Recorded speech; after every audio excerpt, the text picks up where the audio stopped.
बहुत समय पहले की बात है। एक घने हरे भरे जंगल में राजू लोमड़ी और मोहन खरगोश रहते थे।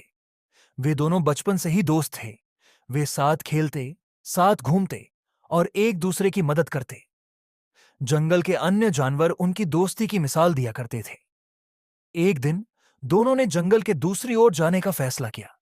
उन्होंने एक दूसरे का हाथ पकड़ा और कहा, हम दोनों अच्छे दोस्त हैं और हमेशा एक दूसरे का साथ देंगे, चाहे कैसे भी मुसीबत क्यों ना आए। राजू और मोहन हंसते हुए आगे बढ़े। रास्ते में चिड़ियों की चहचहाहट, हवा की सरसराहट और पेड़ों की हल्की हल्की आवाज पूरे जंगल को मंत्रमुग्ध कर रही थी। चलते चलते वे जंगल के घने हिस्से में पहुंच गए। वहां सूरज की रोशनी भी मुश्किल से पहुंच रही थी। चारों तरफ अजीब सी शांति थी, जैसे कोई छुप कर देख रहा हो। तभी अचानक एक जोरदार दहाड़ पूरे जंगल में गूंज उठी। झाड़ियों के पीछे से एक विशाल शेर बाहर निकला। उसकी चमकती हुई आंखें, तेज नुकीले दांत और भारी पंजे देखकर दोनों की सांसें रुक गईं। राजू लोमड़ी बहुत चालाक और फुर्तीली थी।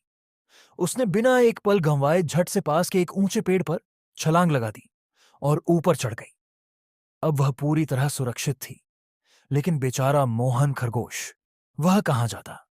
वह तो पेड़ पर चढ़ भी नहीं सकता था। उसकी आंखों में डर भर आया, लेकिन उसने हिम्मत नहीं हारी। उसे अपनी बुद्धिमानी पर भरोसा था। मोहन को याद आया कि उसने सुना था, शेर मरे हुए जानवरों को नहीं खाता। उसने तुरंत जमीन पर लेटकर सांस रोक ली, जैसे कि वह मर चुका हो। शेर धीरे धीरे उसके पास आया। उसकी भारी भारी सांसें मोहन के कानों में गूंज रही थीं।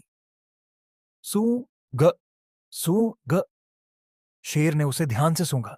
मोहन के दिल की धड़कन तेज हो गई, लेकिन उसने अपनी पलकों तक को नहीं हिलाया। शेर ने सोचा, यह तो पहले ही मर चुका है, इससे कोई फायदा नहीं, और वह धीरे धीरे वहां से चला गया। कुछ देर बाद जब शेर पूरी तरह दूर चला गया, तो राजू ने फटाफट पेड़ से नीचे छलांग लगाई और मोहन के पास आई।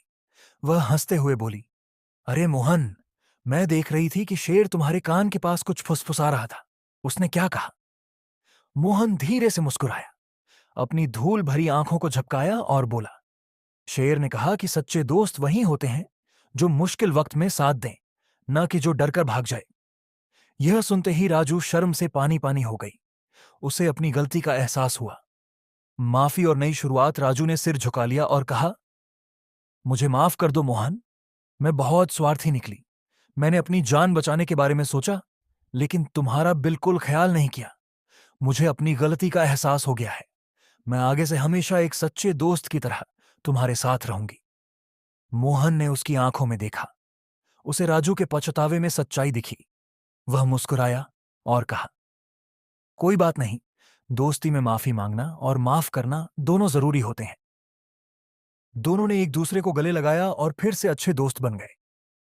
वीडियो अच्छा लगे तो लाइक और सब्सक्राइब करें।